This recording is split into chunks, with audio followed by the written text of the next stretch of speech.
여러분, 그 하루하루 살아가는 것이 많이 힘드시죠? 사는 것이 사실은 가장 힘든 것 같습니다. 하나를 겨우 해결해 놓으면 또 다른 하나가 생겨서 그걸 끙끙 앓고 이렇게 살다 보면 시간도 지나고 마음도 연약해지고 몸도 이렇게 연약해지는 것을 이렇게 보게 됩니다. 그래서 여러분 하루하루를 여러분 사는 것이 여러분 참으로 대단합니다.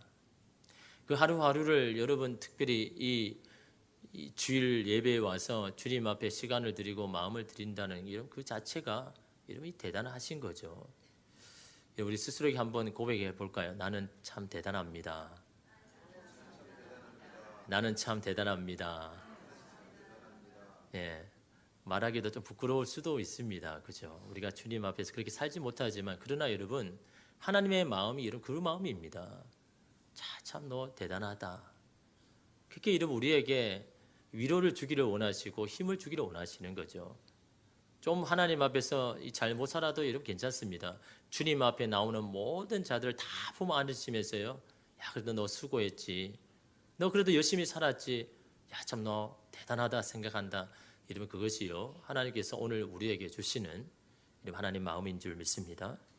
여러분 인생을 돌아보게 하는 여러 가지 사건 중에 하나가 바로 이 건강을 잃어버릴 때죠. 여러분 건강할 때는 잘 모르지만 이 건강을 잃어버리기 시작하면요 그렇게 중요하던 것들이 그렇게 가치가 그렇게 없어 보이는 거죠. 참 굉장히 중요하다고 생각됐는데 이 건강을 잃어버리면요 그 하나하나가 그렇게 중요한 것이 아님을 깨닫게 되죠. 특별히 여러분 건강을 잃게 되면 우리 삶을 다시 돌아보는 이 계기가 됩니다. 이병욱 씨가 쓴 나는 삶을 고치는 암 의사입니다 라는 책에 보면 이 암이 발생할 수 있는 조건을 세 가지로 이렇게 그가 이야기합니다.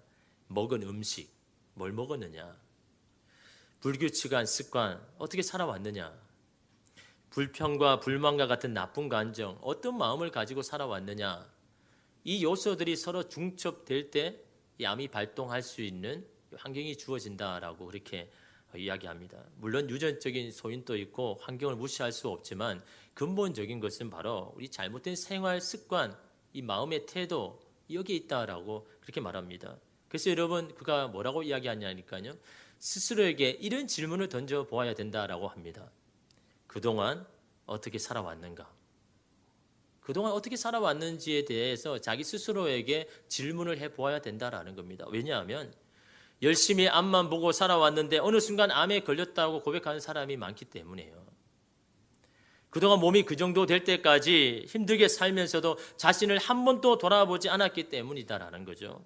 밤잠을 줄여가며 일하고 가족을 챙기느라 자신을 챙기는 것은 뒤로 하고 살아왔던 그 순간순간이 바로 사실은 암을 키워온 그런 시간이었다라고 그렇게 말합니다.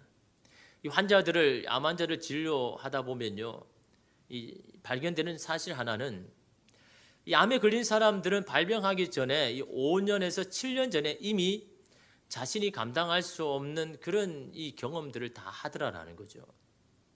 뭐 이별을 하거나 이혼을 하거나 사별을 하거나 실직을 하거나 실패를 하거나 자신의 힘으로 감당할 수 없는 사건들을 이미 그 전에 이미 그것을 경험해온 그런 사람들이 5년, 7년이 지나면 이 암이 생기는 것을 이렇게 보게 되더라라는 거죠. 그래서 그는요 이런 방법을 제시합니다. 지금부터 살던 것과는 정반대로 사십시오. 약을 주고 치료하고 수술하는 것도 중요하지만요. 내가 살아온 삶을 바꾸는 것만 해도 큰 치료가 된다라는 겁니다. 마음만 바꾸어도 치료할 수 있는 요인이 된다라고 그렇게 말하는 거죠. 그래서 이렇게 말합니다. 불규칙한 생활을 해왔다면 조금씩 규칙적으로 바꿔보세요. 불평과 불만을 자주 내뱉었다면 하루에 3번 감사의 말을 해보세요. 이걸 여러분 따르고 행하는 것만으로도 많은 치유가 일어난다는 것을 그렇게 이렇게 적어 놓았습니다. 여러분 우리의 삶도 마찬가지죠. 우리의 삶도 여러분 어떤 계기가 필요합니다. 우리의 삶을 전환시키는 그런 계기가 필요하죠. 여러분 그런 게 없다면요, 여러분 그냥 그대로 사는 겁니다. 그냥 쭉 사는 거죠. 어떤 내 삶을 전환시켜주는 계기가 올 때, 그때 여러분 우리 자신을 돌아보고 지금까지 살아온 내 삶을 돌아보면서 앞으로 내 삶에 대한 새로운 전환이 일어나게 되는데, 여러분 그 전환이 오는 시기들이 다 있다라는 거죠. 그러나 그 전환이요, 어떤 것으로 올지는 아무도 모릅니다. 그러나 그것이 왔을 때 우리 자신을 돌아봐야 된다는 거죠. 내가 어떻게 살아왔는지, 지금까지 내가 어떻게 살아왔는지.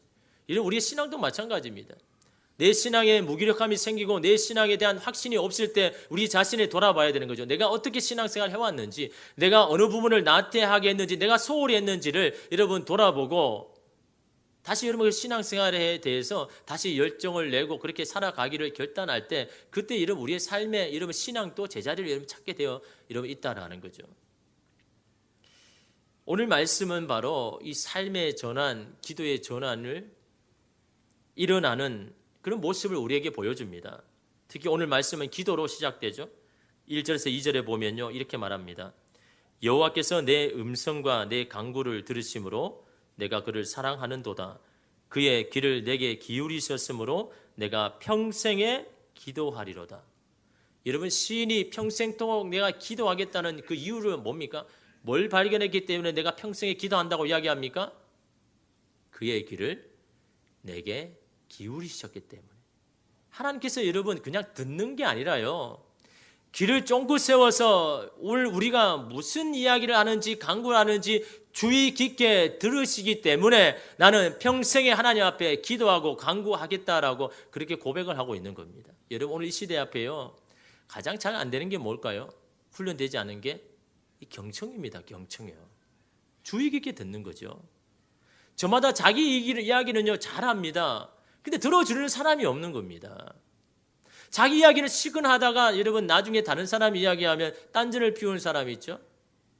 근데 그러지 않습니까? 왜 내 이야기는 안 들어주냐고. 그럼 그 사람은 뭐라고 합니까? 아, 나 다 듣고 있어. 그게 듣는 거 아니잖아요. 그냥 귀만 열려 있는 거지 들으려고 하지 않는 거 아닙니까? 여러분 이 시대에 힘든 게 그런 거죠. 내 이야기를 들어줄 사람이 없다라는 겁니다. 나는 마음이 너무 답답하고 공고한데 나의 이 이야기를 아무 끊김 없이 들어줄 그런 사람이 없다라는 겁니다. 여러분 그 한 사람만 있어도요, 여러분 우리는요 조금 낫습니다. 수월합니다. 막 힘들 때요 막 달려가서 내 힘든 거 막 이야기하면 그게 풀리는 거잖아요, 그죠? 어떤 문제가 풀리는 것보다는 내 마음이 풀리는 건 아닙니까? 그런 사람이 여러분 사실 없다라는 거죠. 세상 사람들이 여러분의 소리에 삶에 다 귀를 닫지만요, 그러나 하나님은요 여러분의 삶에 귀를 기울여서 여러분 듣고 계신다라는 것이요, 여러분 이게 얼마나 우리에게 여러분 위로가 되고 힘이 됩니까? 여러분 가까이 있는 사람도 안 듣잖아요. 함께하는 사람도 내 이야기 잘 안 듣잖아요. 근데 주님은요 여러분의 소리에 귀를 기울이시고 들으신다라고 이런 말씀하고 있는 겁니다. 시편 94편 9절에 귀를 지으신 이가 듣지 아니하시랴, 눈을 만드신 이가 보지 아니하시랴. 귀를 지으신 하나님께서 우리의 이야기를 듣지 않겠느냐? 눈을 만드신 하나님께서 너희들의 삶을 보지 않겠느냐? 여러분 이런 신이 어디 있습니까? 자기가 만드는 피조물들의 여러분 삶이 어떤지 궁금해하고 그들의 이야기를 들으려고 하는 여러분 그런 신이 어디 있습니까? 세상의 신은요 그냥 힘으로 여러분 군림하기를 원하고 여러분 지배하기를 원하고 받기를 원하고 여러분 그런 게 여러분 우리 땅에 있는 신이잖아요. 그러냐면 우리가 믿는 하나님은 그런 하나님이 아니다라는 겁니다. 우리의 소리를 듣기를 원하시고 우리의 삶에 관심을 가지고 계시는 것이 여러분 저와 여러분이 믿는 이 하나님 아닙니까? 여러분 오늘 말씀을 보면요 이 기도의 내용이 바뀌는 게 나옵니다. 여러분 이 모래시계 여러분 보신 적이 있죠? 이 목욕탕 사우나에 가면 있잖아요, 그죠? 모래시계. 그 모래가 여러분 점점 갈수록 작아지는 관을 통해서 조금씩 쌓이지 않습니까, 그죠? 그래서 여러분 온들이 다 내려오면 또 새롭게 세팅을 해서 다시 이렇게 돌리지 않습니까? 여러분 정수기를 보면요 아무리 수압이 강해도요 그 필터를 지나면 난 다음에는 그냥 졸졸 흐릅니다. 왜? 여과가 되니까요. 다시 흐른 그 물은요 다시 새롭게 이러면 시작을 할 수가 있는 거죠. 다시 말하면 여러분 우리의 삶에도 새롭게 시작하기 위해서는요 어떤 과정을 거쳐야 된다라는 겁니다. 오늘 말씀은요 특히 그거를 말씀해 주고 있는 거죠. 오늘 말씀이 꼭 그런 내용입니다. 오늘 말씀의 전반부는요 주님 앞에 간절히 기도합니다. 왜냐하면 지금의 자신의 환경이 다급하기 때문에 죽음의 위협, 불안, 두려움, 환난과 슬픔을 만났기 때문에 그때 시인은 어떻게 기도합니까? 4절 말씀해 보면요. 내가 여호와의 이름으로 기도하기를 여호와여 주께 구하오니 내 영혼을 건지소서 하였도다. 이 마음은 어떤 마음입니까? 막 마음이 애타가지고 간절히 구하는 거죠. 하나님 내가 지금 죽게 생겼으니 나를 구원하소서, 나를 건지소서라고 주님 앞에 간절히 기도하죠. 근데 여러분 이 시인은요. 이미 자신의 기도를 응답하시고 받은 경험이 있습니다. 그 경험을 가지고 기도합니다. 5절 6절을 보면요. 여호와는 은혜로우시며 의로우시며 우리 하나님은 긍휼이 많으시도다. 여호와께서는 순전한 자를 지키시나니 내가 어려울 때에 나를 구원하셨도다. 이미 경험한 겁니다. 내가 정말 어려울 때 주님 앞에 기도했는데 하나님께서 나를 구원하시고 건져주신 경험이 있는 겁니다. 그 경험을 가지고 주님 앞에 구하는 겁니다. 주님, 과거에도 나를 도와주시고 나를 건져주셨지 않습니까? 지금 또 하나님 나를 구원해 주십시오. 나를 건져주십시오. 라고 그런 과거의 경험을 가지고 주님 앞에 이러면 기도하는데 이 12절부터는요. 기도가 완전히 달라집니다. 여러분 12절 13절 말씀에 우리 함께 읽겠습니다. 내게 주신 모든 은혜를 내가 여호와께 무엇으로 보답할까? 어떤 지금 기도하고 있습니까? 아니 좀 전까지는요 도움을 구하고 절박한 기도를 했잖아요. 하나님 나와 도와주십시오. 주님 도와주셔야 됩니다 라고 그렇게 기도했는데 이 12절부터는 뭐라고 이야기합니까? 하나님 내게 베풀어 주신 하나님 은혜를 내가 어떻게 무엇으로 표현합니까? 내가 어떻게 갚을 수 있습니까? 나를 구원하신 하나님의 이름을 찬양합니다. 이미 여러분 모든 은혜를 지금 받았고요. 이미 구원을 이미 받은 겁니다.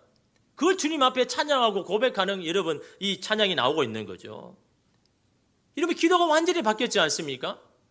좀 전까지 그렇게 나를 도와달라고 구원해달라는 기도가요. 이제는요. 그 구원을 허락하시고 이미 이루신 하나님 앞에 여러분 감사하면서 여러분 기도하고 있다라는 겁니다. 이렇게 할 수 있는 과정이 뭐냐라는 겁니다. 도대체 이 시는 무엇을 통과했기 때문에 이 기도와 이 내용이 이렇게 바뀌었냐라는 거죠. 여러분 9절이요. 그 실마리를 우리에게 알려줍니다. 9절에 뭐라고 이야기합니까? 내가 생명이 있는 땅에서 여호와 앞에 행하리로다. 이게 결단이잖아요. 내가 하나님 앞에 행할 것입니다 라고 결단하는 거예요. 내가 이렇게 살겠습니다 라고 결단하고 있지 않습니까? 여러분 새 번역에서는요 이렇게 번역했습니다. 나는 생명의 세계에서 주님 모시는 앞에서 살렵니다. 내가 이렇게 살겠습니다. 내가 이렇게 살아가겠습니다. 어느 곳에요? 생명의 세계에서 생명이 있는 땅에서 내가 살겠습니다라고 이렇게 그렇게 고백하고 있는 겁니다. 생명이 있는 땅. 여러분 지금 이 시인이 말하는 땅이 어떤 땅입니까? 자기가 지금 두 발을 짚고 있는 그 땅과 지금 시인이 보고 있는 땅은 무슨 차이가 있는 겁니까? 같은 곳을 보고 있는데 이 시인은 지금 그 땅을 뭐라고 이야기합니까? 생명이 있는 땅이라고 말하고 있는 겁니다. 실제로는 생명이 있는 땅이 아니거든요. 소망도 희망도 도무지 찾아볼 수 없는 그 땅에 두 발을 발휘하고 있지만 이 시는요, 내가 생명에 있는 땅에서 내가 살고 있다라고 이런 말하고 있는 겁니다. 생명이 있는 땅이요. 이런 우리는 여러 가지 문제로요, 낙심하거나 좌절하며 넘어지면요, 이런 보이는 세상이 어떻습니까? 다 그냥 흑암 그 자체잖아요. 소망도 없고 희망도 없게 다 그렇게 이런 보이지 않습니까? 그것이 육신의 눈을 보면 다 그런 겁니다. 그러나 여러분 육신의 눈을 닫고 믿음의 눈을 열어서 보면요, 그 땅은 하나님께서 관여하고 계시는 땅이다라는 겁니다. 하나님이 조성하고 만들어 가시는 땅이다라는 겁니다. 하나님의 생명이 부어지고 있는 땅이라는 겁니다.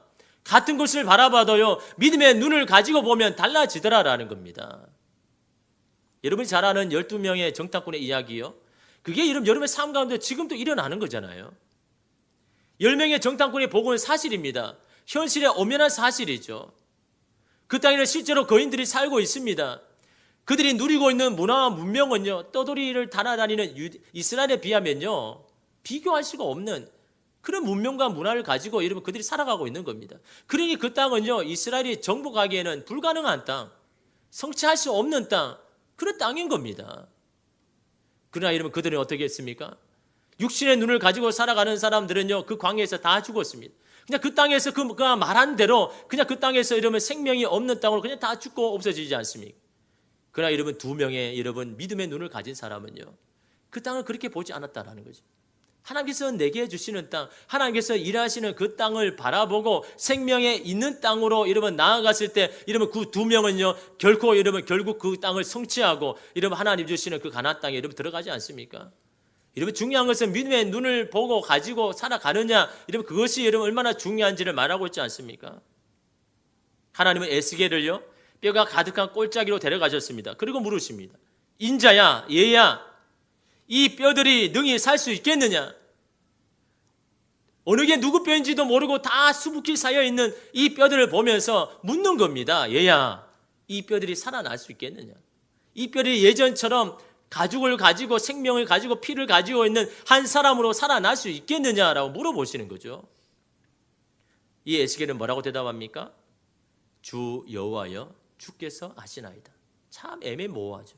뭐 살 수 있다라고 말하든지 아니면 불가능합니다라고 말하든지 해야 되는데 주 여호와여, 주께서 아시나이다 이렇게 고백합니다.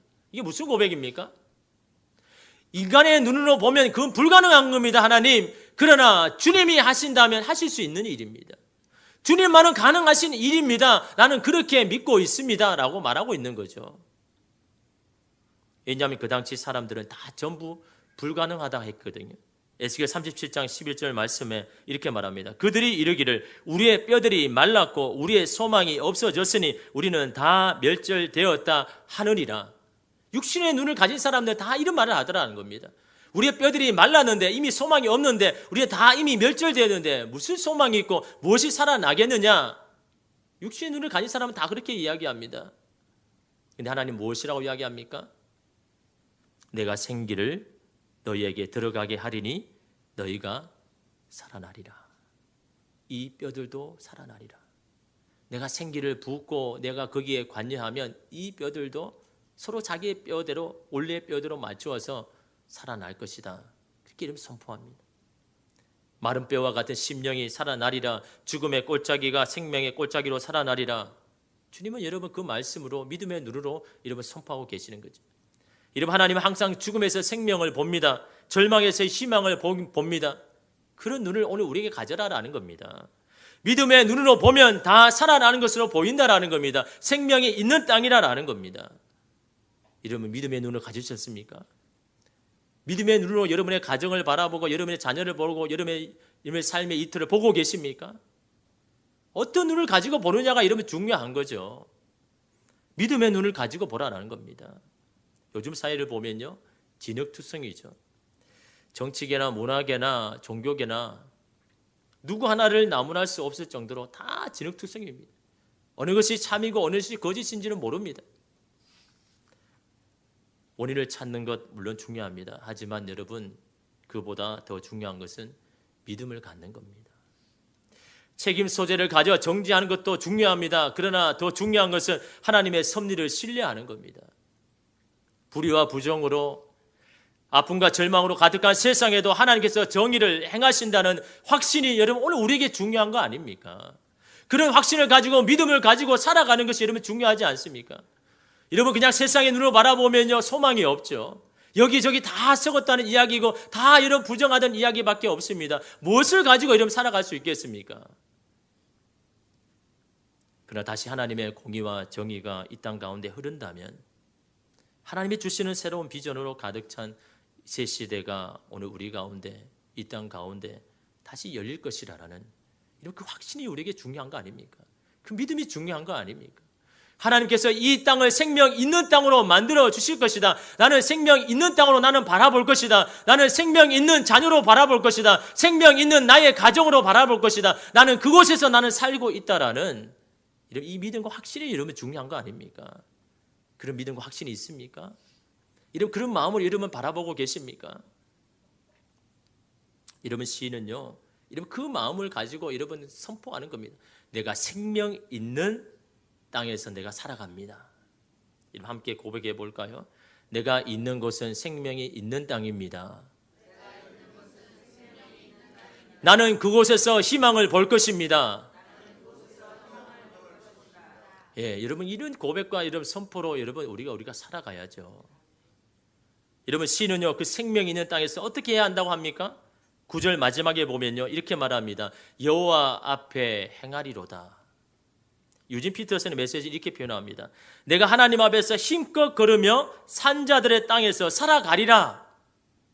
하나님과 함께 힘껏 걷는다라고 말합니다. 그게 산다라고, 내가 행할 것이다, 내가 살아내긴다라는 말을요, 주님과 앞에서 그 하나님과 함께 걷겠다, 주님과 함께 걷겠다라는 표현을 말하고 있는 겁니다. 걷는다는 건 뭡니까? 함께 걷는다는 건 무엇을 말합니까? 나 혼자 먼저 달려가는 게 아니죠. 보조를 맞추는 거죠. 주님과 함께 한 걸음 한 걸음 여러분 내디디며 걷는 것이 바로 하나님과 함께 걷는 건 아닙니까?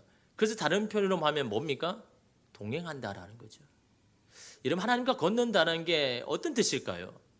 여러분, 어렵게 생각할 필요가 없는 겁니다. 한 예를 들어가지고 여러분, 허용호 씨를 여러분 아실 겁니다. 산악인이고 탐험가인. 여러분, 그런요, 이 3극점을 다 정복했죠. 북극점과 남극점, 그리고 에베레스트 가장 최고 봉인 거기를 다 등정했죠. 또 이 7대륙에 있는 최고 높은 봉들을 다 이렇게 했습니다. 지금 60이 넘었는데도 이 경비행기를 가지고 세계 일주를 하려는 그런 꿈을 가지고 한 사람인데, 여러분, 이가요, 그동안 한 번도 교회에 간 적이 없습니다. 여러분, 산 사람이 맨날 산 타는 날이 뭐 휴일이 아니면 주일이니까 교회를 가볼 기회가 없는 거죠. 근데 어떤 이 에베레스트 한 등정을 앞두고 그것을 이끄는 이 단장이요, 예배 가서 주일날 예배 가서 한번 예배를 드리자라고 이렇게 간절하게 요청을 하니까 어쩔 수 없이 그래 한번 가보자 해서 이분이 처음으로 교회를 가봤습니다. 근데 교회를 가면서 예배를 참여해서 말씀을 들으면서 드는 생각이 뭐라 하니까요, 내가 지금까지 내 힘으로 강인한 체력으로 내 지식으로 내가 올랐다고 생각했는데 그것이 내 힘만은 아니다라는 것을 알게 되더라는 거죠. 하나님이란 분이 계셨구나. 나를 그곳에서, 그 높은 곳에서, 그 추운 그곳에서 나를 바라보시고 나를 지켜보시는 어떤 분이 계신구나라는 그런 확신이 그 예배 가운데 알게 되었다라는 거죠. 그리고 예배를 들은 후에 얼마 후에 그 산을 등정합니다. 이 등반의 막바지까지 이르렀을 때 실수로 거기에서 떨어지는 거죠. 그 이야기를 쳐보면요, 이 크레파스 깊은 곳에 거기에 빠졌다고 이야기합니다. 도무지 이제는 희망이 없고 모든 사람이 희망을 잃어버리고 이제 죽어가게 생긴 거죠. 그때 그가 한 게 뭐냐 하니까요, 단 2마디입니다. 교회에 뭐 이렇게 처음 가본 거니까 뭐 기도할 수 있는 걸 알겠습니까? 딱 2마디입니다. 하나님, 하나님. 이 외마디만 하는 겁니다. 이렇게 그 크레파스에 빠져가지고 아무 그 소리를 듣는다고 여러분 누가 들어줄 사람이 있습니까? 근데 이 2마디만 하는 겁니다. 하나님, 하나님이라고 그냥 부르짖는 것, 할 수 있는 것이 그거밖에 없으니까. 도와줄 수 있는 것이 아무도 없는 그곳에서 외칠 수 있는 것은 바로 그 하나님, 하나님이란 그 2마디를 하는 것 뿐인데, 근데 여러분 나중에 그 고백이요, 아무런 도움이 줄 수 없는 그곳에 내가 그래도 부를 수 있는 그 이름이 있다는 그 자체로 얼마나 힘이 되는지, 그 이름을 그냥 불렀을 뿐인데 막 온몸이 막 힘이 나면서 여러분 내가 살 수 있겠다는 소망이요, 거기서 막 생겨나더라라는 겁니다. 모든 사람이 다 싸늘하게 죽어가는 그곳에서 그냥 그 하나님 2사람만을 그 2마디만 외쳤을 뿐인데 내 안에 살겠다는 소망이 막 있는 겁니다. 그때부터 이 사람이요, 일어나서 그 옆에 있는 이 현지인 세르파도 막 가서 자기 몸으로 막 녹이고요, 1시간 동안 막 몸부림을 쳤습니다. 살기 위해서, 내가 살 수 있다는 희망을 가지니까요. 그래서 1시간 후에 한 사람 한 사람씩 깨어나는데요, 그 사람 말이 뭐 한마디마다 그 사람들마다 말이요, 아 이제 내가 살았구나, 그 한마디를 다 외치더라고요. 하나님과 함께 걷는다는 것은요, 다른 게 아닙니다. 언제든지 하나님을 부를 수 있다는 거죠. 하나님, 하나님이라고 부르기만 하면 언제라도 달려오셔서 나를 지키시고 보호하시는 그 하나님이 계시다라는 그 믿음을 가지고 살아가는 것이 바로 하나님과 동행하는 겁니다. 하나님과 함께 살아가는 겁니다. 내 마음을 닫아버리고 그냥 내 혼자 끙끙 앓는 것이 아니라 내 마음이 힘들 때일수록 주님 앞에 나아가서 하나님, 하나님 그 부를 때 내 마음 가운데 찾아오셔서 나의 마음을 어루만지고 나와 함께 하시는 그 하나님을 발견하는 것이요, 그것이 바로 하나님과 동행하는 겁니다. 유진 피터슨은요, 10절과 11절 말씀에 이 생명의 땅에서 어떻게 살았는지 이렇게 고백합니다. 내가 크게 고통을 당하였다고 말할 때에도 나는 믿었도다. 내가 놀라서 이르기를 모든 사람이 거짓말쟁이라 하였도다 라고 이렇게 말하는데, 유진 피터슨 이렇게 표현합니다. 괴로움을 당하고 견디기 힘든 불행을 겪으면서 인간에 대한 기대마저 무너져 사람들은 다 거짓말쟁이의 사기꾼이다 하면서도 나는 믿음을 굳게 지켰다.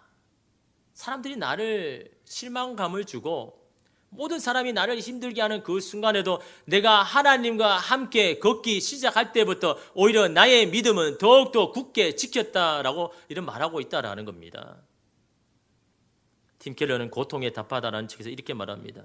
환난 속에서 하나님을 인격적으로 경험하는 것이야말로 어려움 속에서 나약해지지 않고 더욱더 단단해지는 비결이다. 그 어려움 가운데 하나님을 만나고 경험하는 그 경험이 오히려 내 마음을 단단하게 하는, 굳건하게 하는 비결이다라고 이런 말하고 있는 겁니다. 그 속에서 하나님을 찾고 하나님과 함께 걷는 그것이 바로 내 마음을 강하게 하고 담대하게 하고 단단하게 하는 비결이다라는 것을 이런 말하고 있지 않습니까? 여러분, 이것을 통과한 후에 믿음의 눈으로 바라보고 그 땅에서 주님과 함께 살기를 결단하고 그렇게 살아낸 사람들이 여러분 12절 이하에 이 고백을 하고 있는 겁니다. 주님, 내가 받은 이 은혜를 어떻게 갚을까요? 어떻게 하나님 이것을 하나님 앞에 여러분 내가 표현할 수 있습니까? 주님, 내게 주시는 하나님의 은혜와 구원이 너무 큽니다라고 여러분 주님 앞에 고백할 수 있지 않습니까? 여러분들 이런 고백을 하기를 원하십니까? 받은 은혜에 감격하여서 주님 앞에 그것을 하나님 앞에 찬양하기를 원하십니까? 오늘 이 구절을 통과해야죠. 믿음의 눈으로 여러분의 삶을 바라보아야죠. 여러분의 삶 자리와 가정과 자녀들을 바라보아야죠. 그곳에서 하나님과 함께 내가 살겠습니다, 살아내겠습니다라고 주님 앞에 확정하며 결정하며 그렇게 살아내는 자에게 주시는 하나님의 놀라운 은혜와 축복이요, 오늘 12절 이하에 이 시인이 받았던 이름의 주님의 그 은혜입니다. 오늘 저와 여러분에게도 주님을 초청합니다. 네가 어떤 눈으로 너의 삶을 바라보고 있느냐? 믿음의 눈을 가져라. 믿음의 눈으로 너의 삶을 바라보라. 나와 함께 그 길을 함께 동행하며 걸어가자. 너 먼저 앞서지 말고, 너는 뒤처지지 말고 나와 함께 한 걸음 한 걸음 내딛자라고 주님 우리에게 요청합니다. 여러분, 그 요청 앞에 여러분 주님 앞에 고백하며 여러분 주님 앞에 반응하십시오. 예, 주님, 제가 너무 먼저 앞섰군요. 하나님, 제가 먼저 하나님 너무나 뒤로 뒤쳐졌군요. 주님과 함께 걸어가야 되는데 내가 너무 앞서거나 뒤처지했습니다. 주님, 이제는 주님과 함께 주님 바라보면서 함께 걷겠습니다. 주님과 함께 내 마음을 나누면서 살아가겠습니다라고 주님 앞에 확정하고 고백하는 저와 여러분 되기를 간절히 소망합니다.